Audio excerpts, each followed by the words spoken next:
The following was recorded in front of a live studio audience at the Studio 21 Podcast Café. This is the United Podcast Network.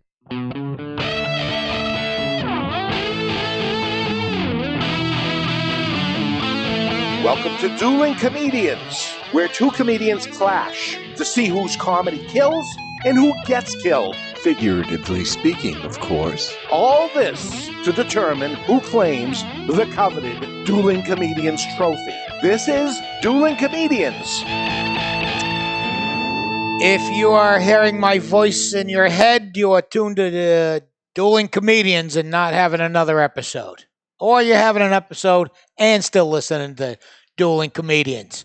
Glad to have you on board. Next to me is old and dear friend of mine, good buddy Joe Yannetty, one of the funniest people working anywhere today. Yeah, Yay. It's always good to catch up with you. I have to remind people that, we are old friends and we like each other a lot. Yes. But we're here for the coveted trophy. Oh, you're in trouble now. Somebody could take this home. I didn't know there was an actual trophy. Oh, yeah. Pure acrylic coveted says so right on it. I was going to go easy. Yeah, no. See, I'm trying to get in your head right now because I know it's coming. And sometimes the acrylic really pushes it over the top. Let me introduce you to my sidekick. This is Laugh Track Larry to my right, your left. Hello, Larry. How are you? Oh, God.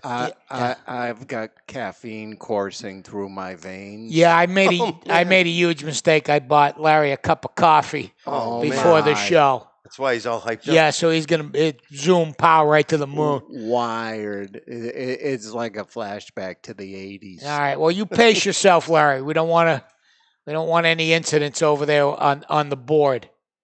I'll be good. Okay, thank you. And Larry is the sole arbiter, the judge and jury when it comes to the duel later on in the show. Okay. All right. All right. He passes judgment on anybody. So, how you been? I'm fantastic. Yeah. Yes. You've been you travel a lot, right? Not anymore. You're off the Not ships anymore. a lot. I'm trying to quit, man. Yeah. I'm trying so hard to quit. Is it like smoking? It's worse than anything. It's money, and then just they offer it to you, and it's really hard to turn it down. Right. But I just got so fed up with being away, and I quit. Right. And after you ask for things, they don't give it to you, and then you quit, and then they offer it to you. Right. And I was working cruise ships for 16 years. 16. 16 years. So you were one of the first guy to get on the ships? Oh no, man! Like the heyday of cruise ship life was over when I started. Right. Oh, really? Oh yeah, man. Yeah. Back then, everyone was getting paid in cash. The cruise directors were making hundreds of thousands of dollars a year. Really? Oh yeah, because they'd go into a jewelry store in the Bahamas and say, "You want my passengers to come in here? I want this much." And then they would get percentages and payoffs and kickbacks and all kinds of stuff. What a sweet deal that was. Yeah. And then the cruise lines went, "Hey, you can't do that." What? So they went to the jewelry stores, and now they take the handouts and the kickbacks. And so it just got kicked upstairs like anything. yeah, it's exactly the same thing. In good except corporate America. Right. Yeah, the corporations are taking all the money. Right. Now, a lot of people get tired of the cruise ships. Did you find that, or is it still? I got tired of I loved being in places. I hated getting there. I see. Because, now that they'll send you the worst. I have a friend of mine I talked to 2 weeks ago. They were sending him somewhere in the Caribbean, and they flew him from Philadelphia to San Francisco to the Caribbean. Caribbean's on this side. Yeah. On the east. Yeah. Yeah. Yeah. And he accepted that. Yeah. Can you not? Oh, yeah. Yeah? Yeah, they get really mad when you don't. Right. I was like, no, I'm not doing that. Like one time. So you fly across the country to get back over to this side of the country. You know why? Because they got a bunch of kids in the Philippines booking the tickets. Oh. So they don't know that a connection from Philadelphia to San Francisco to, Puerto Rico doesn't make sense. They just know it's all the United States. How far away can it be? Seems like a map might help, or a geography course at one time or another, or something like that. Yeah, they really suck.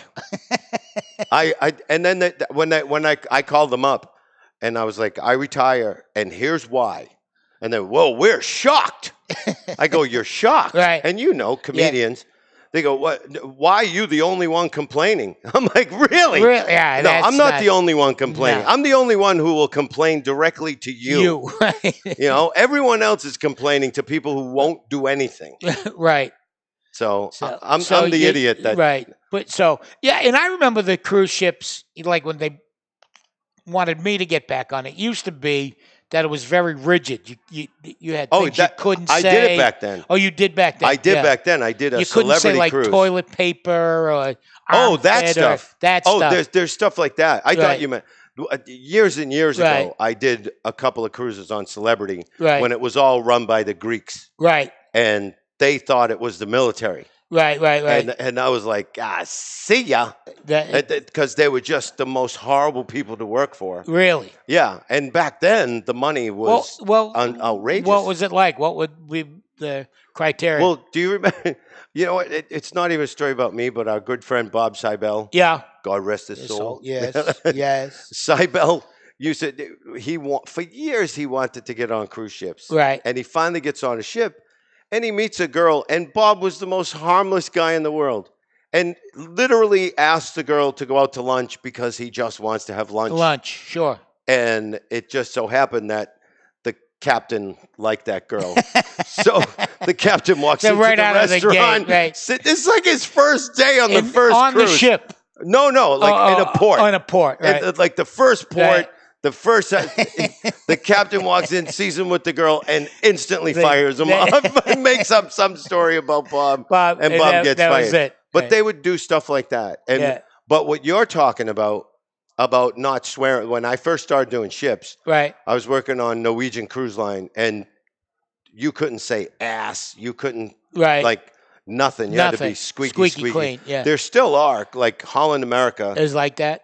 Yeah, but now they're all starting to do, like now ships have comedy clubs. Right, they have comedy clubs. Yeah. So it's not like you're doing the main ballroom or a little club. It's a comedy club, so people going into them know what they're supposed to do. And some of those, like Carnival. Yeah. Carnival makes you feel guilty that you're not filthy enough. Really? Yeah. They want you to be filthy now. Oh, the more filthy you are, the more they enjoy it. Boy, I'd like to see that. But you also have to do family shows, too. Oh, so you got to be both ends. And they bill it family friendly, which everyone thinks, I'll just let my kids go. Right. And they let the kids go sit up front. And even the adult shows, when they say 18 and over, people go, well, no, she's with me. She's my daughter. Right. She's heard everything. Right. And one time they had 6 girls in the front row, and it pisses me off. Sure, because I'm like, first of all, they're not supposed to be in here. Right. Second of all, why can we swear? Yeah. Why the fuck did you let them sit in the front row? And third, what kind of parent are you? She's heard everything. I said, okay, they've heard everything. And I walked on stage. I went, how many of you girls are virgins? And one girl raised her hand. I said, oh, so all the rest are a bunch of little whores. And the mother was like, how dare you? I go, what? They've heard everything. There's a reason why it's a fucking adult show. Right. Go, who are you? Everyone in the room is uncomfortable because you sit in the front row with 6 15-year-old girls. Right. Yeah, it's not right. Yeah. We used to work the Balsams up in. I love that place. That was a great place. Oh, and it's going to reopen soon. Is it really? Yeah. I hope they start doing shows again. It was great up there, way up in Dixville Notch. Yep. And you'd go to breakfast. It's sort of like a cruise ship because you're around everybody. Yeah. It was as close to a cruise ship as you could get on land. Right, because there's nowhere else to go. You're in the hotel. All the foreign kids. They work there, right? It was a school for chefs and everything, yeah. And I remember being at the buffet line at breakfast the next morning, and a woman comes up to me. She goes, my 9-year-old loved you. Yeah. My 7-year-old, not so much. And I go, yeah, that's usually the cutoff for my humor. Around 8, they start getting me. Yeah. But I go, who would bring somebody who doesn't know anything to a comedy show? You want to hear a crazy story about that place that happened to me? I mean, it was such a long drive, and I got my daughter with. My daughter loved going up there. Right. Tom Hayes got me into that place. Yeah. So I have this routine about me and my second wife going to a marriage counselor. Right. and we literally snapped this guy. Like he quit. He snapped. he hadn't had a drink in like 12 years. Right. And we were fighting with each other. And if you've ever gone to marriage counseling, it's a 50-minute hour. Right. So at 10 minutes to the hour, they don't give a shit if you're stabbing each other. Right. Time's up, gotta go. And me and my wife are screaming at each other in front of this dude. And I'm looking, I'll go, okay, thank God, he's got a clock there. And we're almost 50's done. coming, right. Doesn't stop. 5 o'clock, 10 past 5. I'm like, ring the fucking bell, man. 20 past 5. The guy goes, ah! I'm sorry, I didn't mean to do that. That's right. And he goes, I need a drink. and as much as we were hating each other, the both of us just started laughing hysterically. He goes, this is beyond my training. And he had a doctorate from Harvard. I was like, beyond, what's above that? So I had this whole routine, and I could only do it if the audience was like, one of those bits that it has to be the perfect conditions. Right, they have to be running with you and everything. So this one, it was the perfect conditions. It was going to work. The marriage, they were buying all the stuff about marriage. And there's a young couple in the front row, and I go, have you guys ever been to a marriage counselor? And he goes, yes, same one as you. and I hadn't done the routine yet. Right. I go, what are you talking about? He goes, Dr. Jordan. I go, you went to Barney Jordan? And by the way, whatever you just pictured in your head, a dude named Barney Jordan would look like, he looked exactly like that. Like his feet didn't reach the floor when he sat in the chair. And I go, how do you know who my marriage counselor was? And I'm long divorced from this woman. And he goes, we were the couple that would come in after you. And he would say to us, I hope I can help you more than I help those two. But that was at the Balsams. Yeah, that's great. All right. That's the band music. is playing. Yeah, that means we got to go to commercial. Oh, all right. We got commercials and whatnot. We'll be back with Joe Yannetty. He'll tell you how to get a hold of him. You're listening to Dueling Comedians. Keep listening.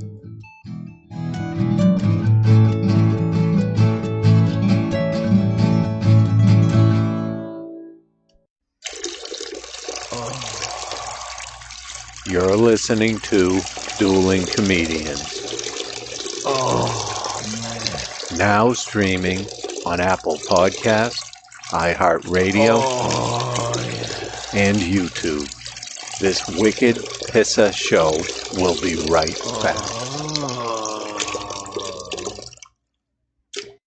This is David Garofalo, and you've heard me say it over and over again for many years. Please support your local cigar retailer. And I mean it. If you don't buy from them, they will go away, and then what? There'll be no place to go. That being said, sometimes you're far away from any cigar shops or a place that doesn't carry the stuff you've been hearing about and you want to try it. That's where twoguyscigars.com comes in. It's the number twoguyscigars.com. And unlike most online cigar shops, at twoguyscigars.com, you can buy a single cigar of whatever you want.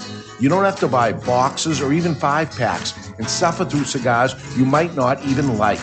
One of this and one of that is acceptable, appreciated, and commonplace at twoguyscigars.com. That's the number twoguyscigars.com. Thank you for your business.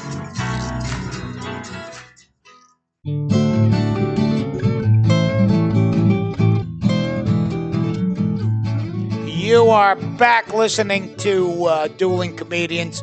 We assume you're back. You could have left, but I have no way of telling, so we're all on the honor system around here. I'm talking to my good buddy Joe Yannetty, and this already is one of those shows I could talk to you for days on end. Oh, man. You know what I mean? And this, we got a lot of history. Yeah. This time flies by. So when this morphs into something else at some point, you'll come back. Absolutely. Yeah. So tell folks how they can get a hold of you if they want to or need to. Well, when I put it up, there'll be a website, Joe Yannetty, or Yannetty.com. And spell that for the people. Yannetty. But I'm Joe Yannetty on Instagram, on Twitter, on Facebook. Everything's Joe Yannetty. My fan page is Joe Yannetty. And how's this? I got a domain that I bought called That Comedian I Saw. So if they can't remember my name, eventually they'll be able to go thatcomedianisaw.com, and I'll be there. What a great idea. That's genius. Yes. Yeah. That's really funny. That comedian. I often get, I don't know, there were 4 of them. We liked 2. Yeah. Didn't like 3 so much. Yeah, And 4 was okay. Yeah. And you go, all right, that tells me not a goddamn thing. Yeah. So, favorite places to work on the mainland? On the mainland? Yeah. I don't know, man. I love Hawaii. I love being in Hawaii. Yeah. I used to do clubs in Hawaii. Then I lived on a ship in Hawaii for a long time. I just love Hawaii. But my favorite place to work of all time? Yeah. I love theaters in the round. Yeah. So North Shore Music Theater, we used to get a lot of gigs there. We used to open doing up for opening for bands. Yeah, then Yeah. somebody screwed that up. Yeah. I opened for the coolest guy I ever worked with there was Dunkershane. Oh, Wayne Newton. Wayne Newton. He's got the best quote I've ever seen in my life outside of, I think it's Harrah's in Atlantic City. Yeah. Hands and feet in the cement. And his quote is, "I wish for you what I wish for myself." Whoa. Yeah, and I go, that's awesome. That's the show busiest thing I've ever heard in You my know what? life. He actually said the nicest thing anyone ever said to me. It's the coolest thing to say to an opening act. Right. I got off stage and he went, "Man, they should have let you do longer." That's great. And I was like, he knows that he's the guy in charge of how long I do. He could But make that's it happen. Yeah. And then I said, my mother is here tonight, and Yeah. she's so proud that I'm working with you. My parents love you. And my dad had passed away, and he goes, "What's your mom's name?" I said, "Rosemary." And he looked at someone, just gave them a look. Yeah. He walked out. He did a song, and he goes, "How'd you like my friend Joe Yannetty? Wasn't he great?" And his mom is here. "Rose, where are you, Rose?" And calls my mother out. He goes, "I dedicate this whole show to Joe's mother, Rosemary." And 4 times during the show, he made my mother stand up. My mother, who was in show business when she was younger, my mother was in heaven. See, that's old-timey show business. Yeah, Someone would say that to us and would go, "Yeah, what the fuck do you want me to do about it?" I'm glad you got a mother. We all had mothers. Right. Uh-oh. You know what that means? Something happened. It's dueling time. All right. It's dueling time again. Uh-oh. You up for this? Yeah. I'm going to hit this button, and then you're going to tell a joke, and when you're done where you think the first punchline is, you're going to hit that button, and then I'm going to try. All right. All right? I'm going to trick you because I'm going to tell one of your favorite jokes. Okay, go ahead. Oh, okay. This is a really dumb joke. Is something supposed to happen? When I hit the button, noise comes out. Oh. Did you hear that one? I don't know. I think we're waiting a second. What? I'm just going to keep pushing that button until things happen. Because you know why? Why? It's my exercise for the day. There you go. There it is. So if I do that, my Fitbit will go up? Yeah. Okay. Look at that. Look at that. All right. Look at that definition. All right. This is the dumbest joke I know. Okay. I'm going with dumb for the first one. Fine. You know who you're talking about. Just driving home a point there. That's all we're doing. Tony, apparently we have a malfunction. Yeah. But you continue with the regularly scheduled programming, and I'll fix it. Okay. That's why we have Laugh Track Larry. Okay. Not only is he a dynamic force on the show itself, but he knows how to plug things into other things. I get the feeling that... No, I don't get any feeling at all. Just tell the joke. All right, so I have to tell the joke in the accent of the lady who... I love this joke. Already, you already won here. Thank you. All right, here's a lady would like some cheese. And she opened the refrigerator door, and the Jell-O is shaking. And she said, "Don't be afraid. I'm here for the cheese."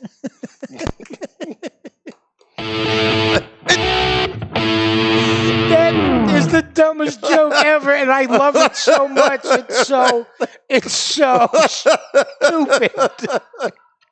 I love that joke. I'm going to go with my tried and true. As I age, I'm turned into my dad. Okay. I don't know if you've ever had that. Do you ever look at yourself in the dim light of the bathroom mirror? Oh, yeah. When you get up to take your second or third leak of the evening and Yes. go, who let my dad in here? Yes. Yeah.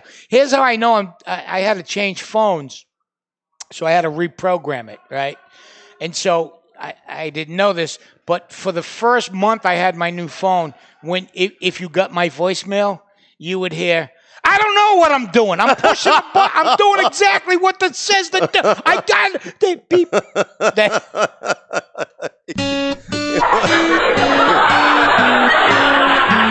right, this isn't my joke, but I have a voicemail that if you call me, it'll say, "Hello, Tony. Joe's not available right now." Oh. So I just got a message from my mother-in-law. Yeah. And my wife's name is Emer. Right. So it says, "Hello, Emer. Joe's not available right now." It says, "Hello, Joe. I have the tick." Emer, was it? Did you just say hello, Emer? Well, anyway, I have the tickets, Joe. So I don't know. Should I go with that? Yeah, it's a good one. Yeah, sure.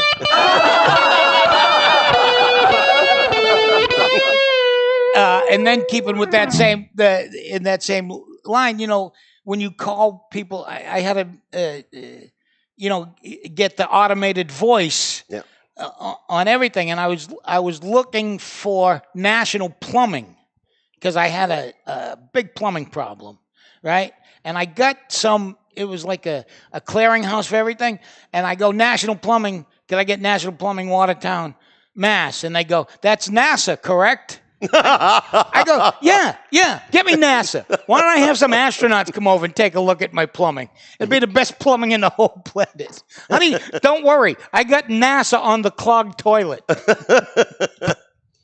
All right, so... All right, so I'm a fat guy who committed to do a 150-mile bike ride for MS. And raising mine for MS is great. There's Lenny and Mike Clark's sisters have MS, so we're doing. And the woman that introduced me to Mike, Marianne, that you know, yes, Mike's ex-wife, she's got. So we're doing. So I've been trying to work up to being able to ride a bicycle 150 miles. And at my size, man, I get on the bike. My ass makes a fist around the seat so that when I try to, it pulls the seat out of the fucking post, and my ass is killing me from this ride. So that's whatever.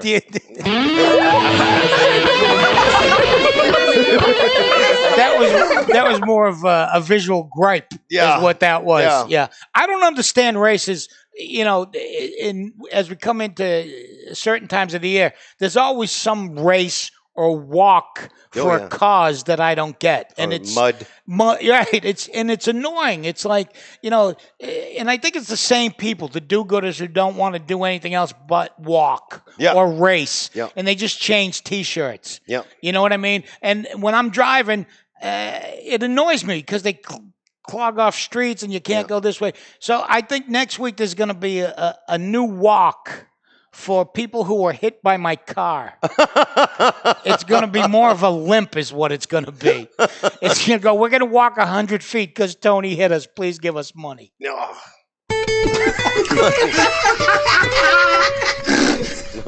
Well, I had to buy my bike. And a bike, when we were kids. Yeah. Bike, sure. Yeah. You put a bike together from pieces you found of other people's bikes.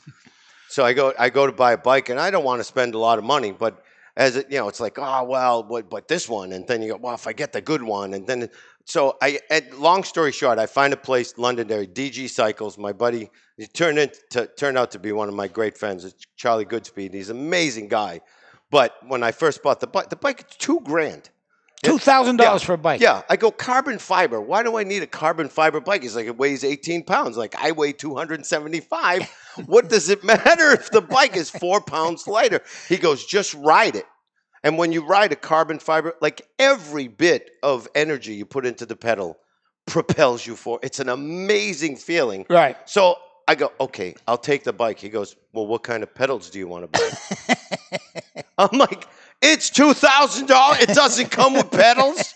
It's just like buying a house, and then they go, okay, well, what kind of bathrooms do you want to buy now?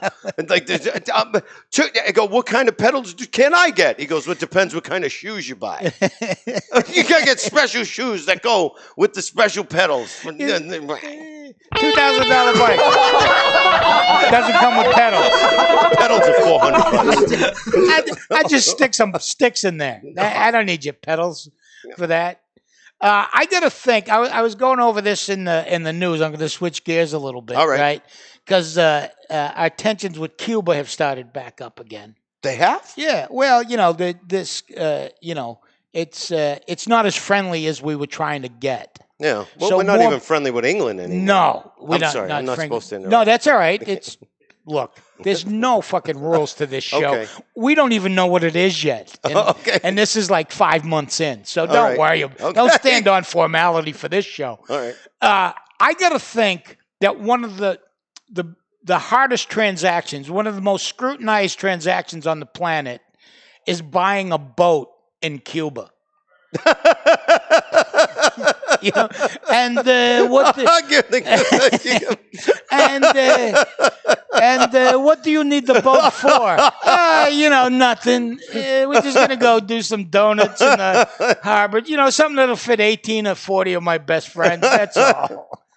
I worked on cruise ships for 16 years.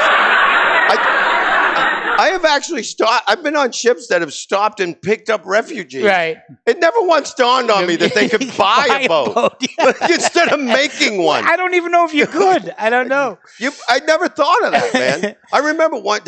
Can I say something without it being the joke? But go ahead. Yeah, we're done. Interesting. We are done? Yeah, we're done. So, but keep going. Okay. Yeah. So I'm on a cruise ship. We're in the middle of the Caribbean Sea, and we're going past Cuba, and there's a giant raft. Yeah.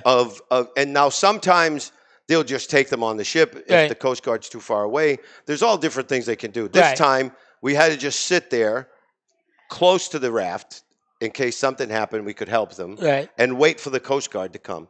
So I was actually up. I was writing in the library of the ship, and now the library is filling up with people who are watching the Coast Guard encounter these people. Right. So the Coast Guard big cutter comes out. They drop a Zodiac. And as the Zodiac's going toward the raft, the lady goes, now what happens to those people? And this idiot, a guy from the United States goes, as soon as they set foot on that Coast Guard boat, they're instantly citizens.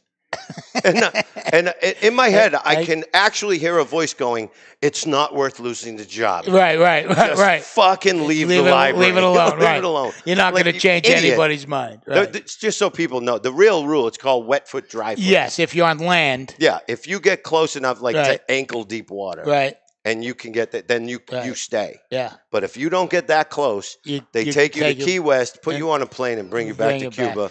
And you don't get refunded. You know what I'm thinking? A new entrepreneurial enterprise. We should just sell boxes of American dirt in Cuba. All right. We are done. And as I say, and I mean this sincerely, I would talk to you all day. I would do a 24-hour podcast, and it flies by, and we're over time. So, Laugh Track Larry, have you made a determination? Yeah. Yeah. I mean, try to settle down now. Tony, I laughed like it's 1999. Wow. Yeah. Wow. Prince would be very happy with you.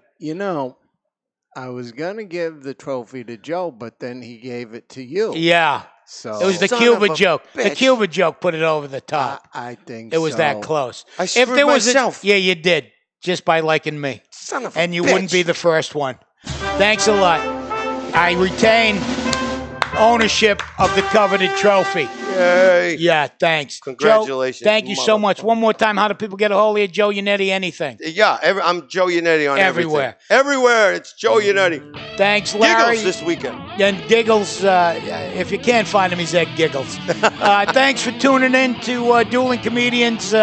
We will keep doing this as long as no one knows we're doing it.